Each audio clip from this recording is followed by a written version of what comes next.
You're listening to the Digital Deep Dive, where we tackle the newest trends, strategies, and pain points shaping growth across the digital landscape.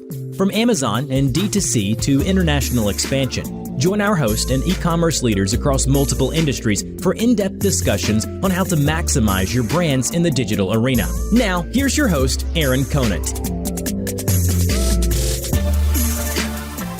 Well, hello, everybody, and welcome back to the Digital Deep Dive podcast. I'm your host, Aaron Conant. Today, we are going to cover discoverability in the age of the LLMs, right? Lots of questions is probably one of the biggest topics that I get asked about today, from AEO and SEO and GEO, and how do I get recommended, all of that fun stuff. And as a guest returning, a longtime friend, Spencer Millerberg from DetailPage. I think a lot of you may know him or have interacted with him, has just spent a lot of time in the Amazon, the e-commerce space, and just a great resource for me, but also for the network here. So Spencer, thanks for jumping on today. I don't mind if you take a couple minutes and kind of give a quick background on yourself and what you guys are doing here at DetailPage, and kind of set up the conversation and how deep we can go on this, because you're, I would say, one of the leading experts in this space. Yeah, we can go deep as you want. It's kind of crazy, Aaron. I was thinking about it the other day. We have known each other for around 15 years now, because when you started calling on me at Amazon, when I was working at Amazon, it's been that long. Can you believe that? I don't know where time goes. I can't believe that. Which, yeah, my daughter's 15, so yeah, I can't believe it. Yeah, we're old men. Yes, we are. No, it's great though. Like I said, I worked at Amazon and managed health and personal care when you were selling drugs to me there with Perrigo, right? But before that, I worked for Walmart and managed a whole bunch of different things. Launched one of the largest private brands that they have. But after Amazon, I moved and into the entrepreneurial space. I launched the very first market share measurement tool for Amazon with a company called OneClick Retail. We had about 600 of the world's largest brands. We sold that company to Edge by Essential and eventually became Flywheel Digital. And most recently, I have partnered up with a couple of folks, and we have launched a company called DetailPage. And at DetailPage, we take care of two big things. We take care of, first of all, search optimization for ChatGPT, for Amazon, Walmart, Kroger, Home Depot, et cetera. How do you make sure that the content that you have can help your brand surface as high as possible within the search or query functionalities of those different locations? And then we also have a business insights suite we call our Amazon Insights, that takes care of market share, traffic, the keywords, price elasticity of demand. We have a great AI engine that's trained on everything that is it within Vendor Central or Seller Central, all of Amazon's patent and science documents, and it gives you very actionable data that you can use very quickly as a brand. So those are the two big things that we do there. Oh, I forgot 15 questions, and we'll try to get to all of them maybe. Just on the business and how it's different from other things that are out there. But before we get there, what do you see is changing? What the question I get right now is, how do I get recommended? Right? It's not just how do I show up in search and SEO, but how do I get recommended in, Rufus? How do I get recommended? Primarily, the biggest one is ChatGPT. So, just this discoverability issue. I mean, you live in this space. What do brands need to be thinking about to be the recommended? Yeah, absolutely. So, you think about it, about 61% of customers are using AI to shop now, is what it is. And 61? Yeah, 61% of customers have used AI to shop, to actually do shopping that you have there. And if you think about the volume that you have, now Amazon still ends up being the number one volume e-commerce player that you have, but ChatGPT, especially with its all of the moves that it's made with its partnerships with Walmart and Shopify, et cetera, it is now the second largest shopping engine that's out there behind Amazon, which is kind of mind-boggling to think about how fast that happened, right?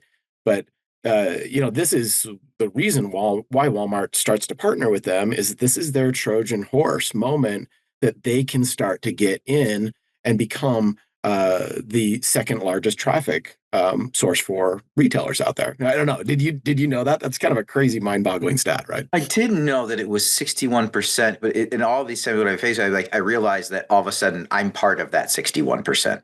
Right. Right. Where you're like, oh, then you start to realize, well, yeah, I mean, people are doing it like nonstop, and they're using it again. I just go back to that word recommendation. That's what I first start off with. I just want the recommendation, and then I go execute on it, right? And we can get into the agentic piece. It's going to go out and do the shopping. What the conversation I'm having with people is right now is like, you don't have to worry about that. You first step, get recommended. Yes. You have all the hookups and everything on the back end. If you're not getting recommended, it don't matter. It don't matter exactly. at all. Yeah, and what's nuts is you think about if you type in the exact same prompt into ChatGPT as you do into Amazon or Walmart or any of these others, you end up with a vastly different product recommendation set that's in there, right? And you look at what's happening with ChatGPT, and ChatGPT has about 80% of the LLM market share that you have there, roughly, right? And so you can talk about Perplexity, you can talk about Claude, you can talk about all these others, but ChatGPT is really they're the Google of the AI space that you have here. They really have the most share. And if you think about how does it get there and what happens, a lot of people are going out and they're saying, "Oh, you just got to get Reddit." And the reason that they do that it's a fallacy, because yes, ChatGPT uses Reddit, and it's the most frequently sourced site that's out there is Reddit. But it is not the highest impact that you have. It's not the highest weighted source that you have. There's authoritative nature of what it does recommend. And what you find is retailer content actually has become the highest weighted source for these AI recommendations that you have. And so the reason you think about that is like the retailer actually has probably the most up-to-date information. And then once they have chosen a product and they're like, hey, tell me more about, I don't know, these gummy vitamins that I'm looking at. Then the brand site comes into play in a major way. Again, high authoritative nature to it. But these ChatGPT is looking at the retailer content. It's matching the context for the user, and then it's looking at reviews, pricing, and coupons. And it's saying these, based upon these areas, that's where that recommendation comes into play. And so that's what we've optimized over 200,000 SKUs that we have. And when we look at the metrics that come away from that, it is retailer content that is the number one highest weighted source that's there. So retailer content first, but then you mentioned own brand, like the direct consumer site.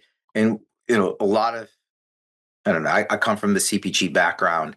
So, but a lot of the CPG brands, they don't have a D2C site. They do have some kind of marketing site. Yeah. So it's basically been nascent. It's been left at the bare minimal. Yep. And they have a little bit of information and it directs it to the nearest retailer. Maybe there's a where to buy button or something like that.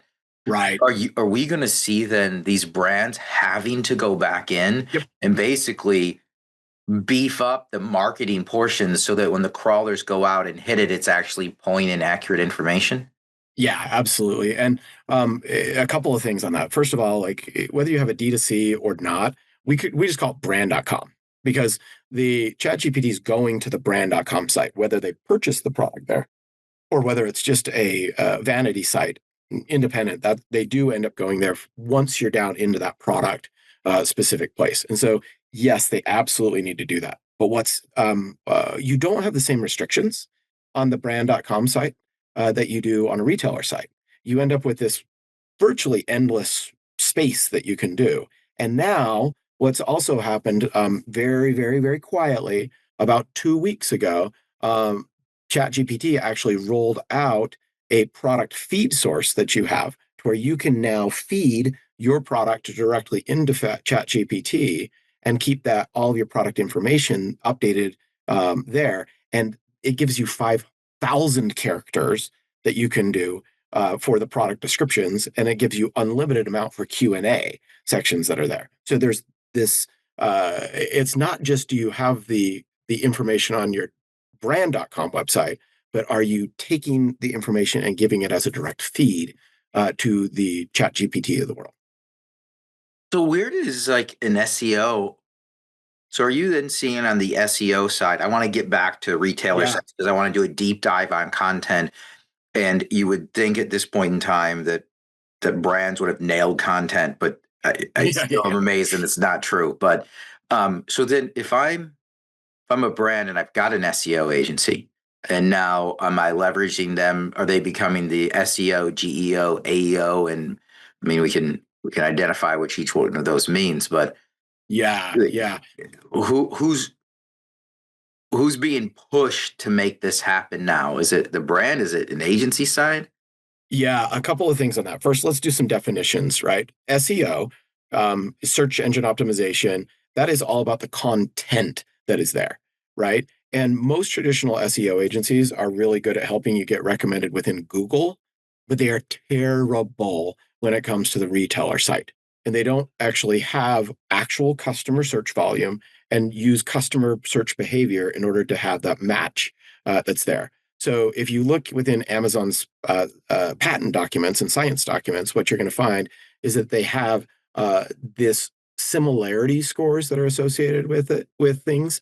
And so if somebody types into the search bar or into Rufus and they say, "Hey, I'm looking for gummy vitamins or gummy fiber vitamins that you have here," if you don't say gummy fiber vitamins and your competitor does, that match is closer and it ends up recommending you higher than it does with the others. Now, there's a little bit of nuance there as far as like click-through rate and search rate and so forth, but that is in essence what we're finding. So SEO, search optimization, is all about content using the customer search language. GEO is generative engine optimization that you have here. And that is all about the context that you have. So if Aaron, you search for something, I search for something, we will end up getting different results because you're going to end up being the marathon runner. And so if you say, "Hey, what's the best workout shoes?" You're going to get those for workout shoes. I'm a biker. I'm going to get like cycling shoes because it knows the context about me and it personalizes those recommendations specifically for me that I have here. And so that's generative engine. It's all about the contextual aspects, and we can dive into those really, really deep. How do you get there? And then AEO, or agent or answer engine optimization, that is all about the structure of the data. Do you have that structure for bots and for retailers? And this is where you have to make sure your catalog is clean, the feeds are correct. This is where like Scott Wingo's of the world are really piping things together in order to do that sort of thing. Okay. Yeah. So let's dig a little deeper there because on the GEO side, Yeah, it just makes it so complicated then, right? If I want to show up, right, in as a recommendation, then it's different than just a typical Google search, right? yeah, Because it has so yeah, much more information, and then sometimes it even requests it. So I think we were chatting. I hit 25 years this year with my wife, right? So we took a trip to Italy, and yeah, I'm planning it in ChatGPT. yeah, Um, and then it asked me because all the previous vacations I'd used to plan it for were with kids, right? And so it had yeah, learned that I've got 4 kids and this is their ages and this is what they yeah, like. And so it's giving suggestions. And this one, it comes back, it's like, this looks like more of a romantic trip. Are your kids going along? And I'm like, it's kind Hmm. of weird. It knows me that Yeah, well, but yeah, no, they're not going along. Like, okay, then we have a whole different set and it's a different plan. So it's very, very difficult. So how are people? I can get the SEO piece, sure. but no, actually, we're gonna go back. We're gonna talk SEO first. I want to go from there because I want to know about this content piece and why people don't have it right yet, whether Yeah, primarily on retailer.com. Like, yeah. what are you seeing in this space? Because this is literally your business. Like, Yeah, yeah. I mean, look, SEO is still doing a majority of the weight of the findability that you have here. But the crazy part is how few people actually get it right. We're only seeing about 20% of brands or so when we intake these 200,000 SKUs, and then we start to look about out of these 200,000, you're only seeing about 20% of them that actually. How is this possible? How with Helium 10, with all the tools that are out there, how can we be in 2025? We're talking 5 years after COVID hits and everybody goes all in on Amazon. Yeah. How is it only 20%? Like, what are people missing? Like, so you take a brand, they've got 1,000 SKUs, only 200 of them are doing are optimized.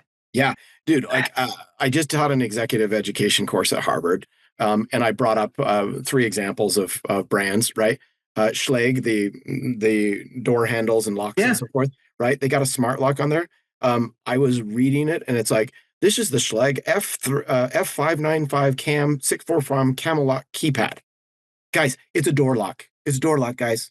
It's keyless entry door lock that you have. That's what a customer searches for. But we have this curse of knowledge that happens where we get the product catalog and we upload our product catalog into Walmart, Home Depot, Amazon, etc. And that's what lives there. And it's because everybody within Schlage knows that it's a door lock, but that's not what a customer calls it, right? Or like I brought up Wall, and it had Wall rechargeable cordless hair cutting and trimming kit for heads, long beards, and body grooming. I was like, guys, these are hair clippers. They're hair clippers, right? That's what a customer searches for. And you're going to find that this is legitimately a problem with most brands, that they have this curse of knowledge. They continue to call things by their product development catalog, not by what the customer is calling them, right? Or like I remember, and then you say that there's another example for you have the Helium 10s of the world that they have there. What's interesting there is they're not using customer search volume. So I remember I looked at a Kind Bar example, and it was this peanut butter granola that they had as peanut butter protein granola, and they had used like one of these tools and said, "Hey, what are keywords that are important?" Well, all of those tools say, "Hey, ChatGPT, what are most important keywords for hair?" And it's like, "Oh, kosher snacks. You should put in kosher snacks." Congratulations, kosher snacks is 10,000 searches per month on Amazon.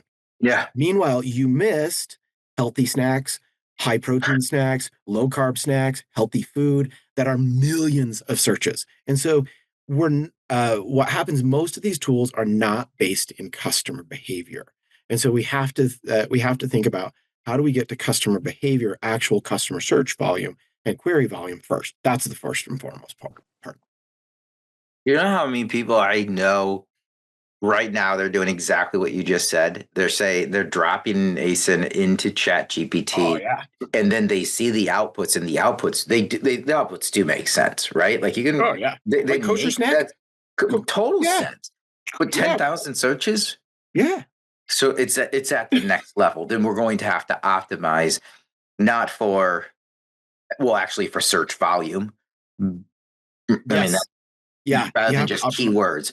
Search volume by keyword to then be able to pick those that are going to be the most beneficial to build into my content. Yeah, and that's the base SEO, Aaron, right? When you move into GEO, it ends up becoming that next level piece too, because when you go into GEO, most of these uploads that people do from the product development catalog, they have the what in there. Like, this is a Weber black grill. This is a cast iron cooking grate. It has precise temperature control, right? But it doesn't ever tell people who uses this, what is it used for, when is it used, where is it used, why is it preferred, right? Oh, this is for tailgate parties. This is for camping. This is it's used by football fans or apartment dwellers with small families. It's used for easy grilling on the go that you have here. Like, you got to have the why in order to match up. Just like you said, I'm planning a romantic trip now with my wife. This is a whole different thing that we're talking about. And they're trying to match the user to the product. And so you have to not just have the what, but you have to have the who, what, when, where, and why included as well. But going back to SEO, that has to be nailed first. So everybody that's worried about the GEO, so I was making a comment earlier, before you're worried about the agentic piece, worry about getting recommended. And one of the root pieces then of getting recommended is actually the right SEO, right? Because if you can build that in where you're the number one recommended within a platform, Yeah. for a particular phrase, like you're like kosher snacks, like who cares? There's 10,000 searches. I want the 1 million searches, and I want to show up for the 1 million people using GEO when it goes to look at what's the number one product on this search terms, not just term anymore, but search terms. That has to be first, build off of that, then go into the GEO space. Yeah, but here's what I'd say, right? Like counterpoint on that. The counterpoint is like, look, if you're going to remodel your kitchen, don't just take care of the sink, like take care of the countertops, take care of these cabinets, right? Like do it all at the same time. And so if you're going to go in and modify your content, yes, get the SEO right at the same time, because if you get the SEO right, it's going to be a huge boost for you, not just on Amazon or Walmart.com, but it's also going to tie into the LLMs of the world as well. But then get your context right, because we're talking about a super competitive space, right? Like protein bars or gummy vitamins or any of the, or grills or anything that you have. There's 100 different options that customers have now. And so you have to win on the SEO, yes, but then you also have to win on the context or the GEO as well in order to be that top recommendation. And most of the time, it's the smallest amount that is changing between you being number one and number two that's in there. And so you got to get both of them right. And if you're going to remodel the page, remodel the page. Got it. Awesome. Yeah. It's just, it's crazy. But I know this is it's interesting because I have some leaders in the space that are out and doing it, and there's a bunch of people that are just catching on right now. And I think that the OpenAI, their announcement with Shopify and then Walmart are very, very timely, and then everybody's heads are popping up, and they're looking for the how. Yeah. The how. Yeah. What does this workload look like? Well, here's what's interesting is, like I told you, like only about 20% of people are actually there for SEO. Well, the best in class is actually optimizing their content on a quarterly basis. Okay. So when you think about the number of things that change over the quarter, Mars Wrigley is a client of ours, for example, and we help them optimize their content for Easter, for Halloween, for all the different holiday seasons that are there. Okay, chocolate makes sense. Really great to do that sort of thing. What about allergy medication? We have another client that does allergy medication. Totally different search when you have indoor allergies during the winter for pet, dust, etc., than when you're in the spring and fall when it's around that seasonality. So even if you sell toilet paper, it's like everybody poops all year round, right? That what we find is that there is this, there's a benefit because the search algorithms are changing so quickly.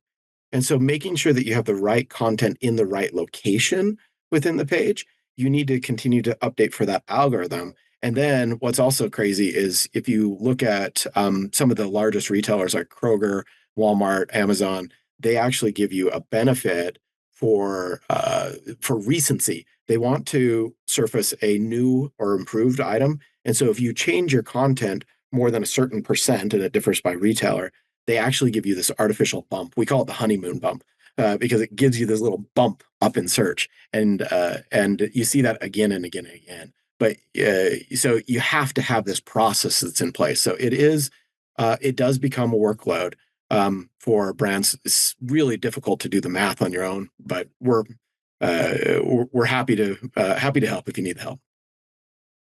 I mean, I don't.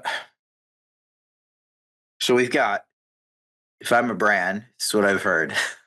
Like, number one, I gotta go look at 80% of my catalog, and number two, the 20%, I need to look at that in depthly as well. Is am I apt to optimize for search terms or for search volume based on search terms? Yeah. Yeah. And then the And then I'm updating. contextual volume too, right? Yes, right. Oh yeah, I keep leaving off, Yeah. but yes, yes. Yeah.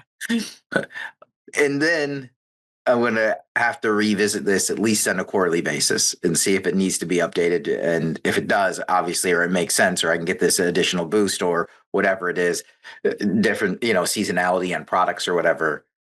I'm going back in and touch it. And this, I think that's Yeah. in a lot Well, of cases, brands have it can said it, forget it. Yeah. it can sound overwhelming, Aaron, right? I totally get it. Baby steps in. Here's what I'd recommend. We run this thing called an ROI dashboard. And what it does is it says, hey, what's the volume of your product versus the gap that you have in discoverability that you have? And so any brand can do this. You go and figure out your keywords that are missing. What is the volume of those keywords? And then multiply it out by the amount of sales that you have. You're going to find that almost always the very top SKUs, the A SKUs that you have, they're going to be doing pretty okay when it comes to an SEO. It's your B SKUs, those that are right below your top 2 or 3 selling items. Those are the ones that almost always are neglected. And you can end up having massive amounts of volume gain from those B SKUs. Can we chat a little bit about um, like the bot discovery that you were kind of mentioning? Yeah, And for sure. maybe so ChatGPT, you can now upload all of this data. Like, is that going around having to do a brand.com site? I'd love to hear a little bit more about that. Yeah, bot is it's really fascinating when you think about um, GEO and AEO ready content that you have here. Um, it it's going to index the retailer sites really, Okay. really well. Okay. But what's interesting, there's two things that are interesting about this. Number one is it only indexes standardized fields that are there. So it'll index title, bullets, descriptions, and special features and ingredient lists are basically the kind of standardized fields. What you find within those that are non-standardized, like Walmart has their enhanced content or what Amazon would call A plus content that's there, not an indexed field by these LLMs. So you drop all this money, you do this enhanced content, it does not even get indexed that you have there. And then there's also these like category specific fields that are sometimes in there, like premium beauty sometimes has like these benefits or suggested uses or things like that. Again, not standardized fields that are there. So these LLMs, when it scrapes this content and pulls it all down, what it's doing is it's using the mobile version of the site and it doesn't use the desktop version. And then it's only using fields where it knows it's going to get those Mm. across every single product that's there. So I'm getting really nerdy on you there, but what I'll bring it back when you think about the way that a lot of brands do this is they will on their brand.com site, they'll use pop-ups and it'll pop this thing up. And that makes it to where it's like really difficult. It's a 2-step process for this LLM. And a lot of times they just bypass that and they don't even gather that content. Or on Walmart, Walmart has this thing called a listing quality score. If your listing quality score doesn't have all of your fields filled out in the proper length and so forth, it says, that product's not as filled out. We're going to skip it. And so it starts pushing you down within those recommendations that you have there. And so you have to get that content right to begin with. Now, this new thing that ChatGPT just rolled out to where you can upload your catalog and you can have all this information, it's a little bit too new. It's only rolled out a couple of weeks ago. We don't know exactly how much they're going to rely on that versus the retailers. We haven't seen wide adoption yet. So we're still in the investigation stage on that part. Yeah, I mean, but if I could do that and upload, like even the recommendation, because how I search on ChatGPT is significantly different than Google. Um, Yeah. Yeah. I It's put a 3 lot more words. information into it. Yeah. Usually it's 3 words versus 12 words is the average query length. Yeah, I mean, I totally believe it. That's exactly, and I'm giving it a lot more context because I want a more Right. specific answer, and that's what I want. I want an answer at the end of the Right. day, not just I don't want to scroll through answers, right? I want it just give me the best possible compilation of what I asked for, and then I can maybe go double check, make sure it's right, which I mean, one of the funny things I laugh about in this space is like that old adage, oh, it's on the internet, so it must be true. And then Yeah. the number of people who will say that, but then they totally trust ChatGPT for absolutely everything. Right. Yeah. What if we It's the same people who didn't do the COVID booster, but then really love the weight loss drugs, right? yeah. Yes. What if we what else comes up on a routine basis? I know I mean, we have an upcoming webinar that we will have a full hour for. Yeah. But what like what's your recommendations to brands here? I mean, obviously people should those of you who are listening in, check out DetailPage, connect with Spencer, all around great persons, built out an awesome team. They got a really great product, a lot of people using. So I know there's no sales pitches on these, so I'll kind of throw that in there for you because I think what you're doing is really, really cool and brands need it. But brands, what do they need to focus on? Like how do you bring a brand in and you're like, I really need to nurture these people. What is that? Usually, what are you telling them to do? Yeah, I mean, the first thing that we do is we run an ROI dashboard for them to see where they are, right? Like identify the most critical SKU set that they would have, which things, what's the best bang for your buck, right? Then we identify within those products, what's the critical content. We'll rewrite that PDP content. We actually try for minimum content disruption. And we do a red line, green line to make brand and legal review very, very easy that you have. And then we would do a full service upload that you have. So the dirty secret is a lot of the content that's in your DAM and PIM systems is not actually live on the retailer site.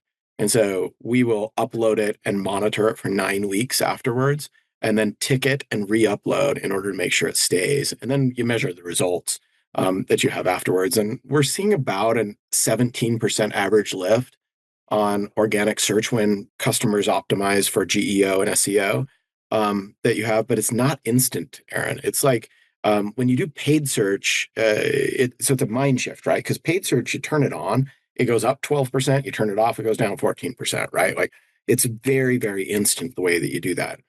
Organic search is more of like planting a seed, and you have to let that seed germinate and grow into the tree. And it usually takes about 9 weeks in order for that lift to happen. And it goes little by little by little by little. But then you have that tree and it stays around for a long time. And you see that benefit. Now, if you do it again on the next quarter, you can see another lift that starts to go up again that you have. But you get that organic search result about 17%. We actually get better results on Walmart and Home Depot and Kroger. Those search algorithms are very, very basic right now, and the competition is extremely low. And so some of those end up actually getting better lifts. That's awesome. I wasn't even thinking about those, but those are even still afterthoughts for a lot of people today. I mean, Walmart, not, totally, but the other ones are afterthoughts. And if it can all just get wrapped up all in one. Well, my friend, this has been super informational. Really appreciate you jumping on today, sharing with the community as a whole. Yeah, we have an upcoming webinar for everybody. If you want to get signed up, ping myself or Spencer, hit us up on LinkedIn. But with that, we're going to wrap up this episode of the Digital Deep Dive. Thanks everybody for listening in. Hey, thanks Aaron for having me. It's great. Always great to be with you. Anytime, my friend.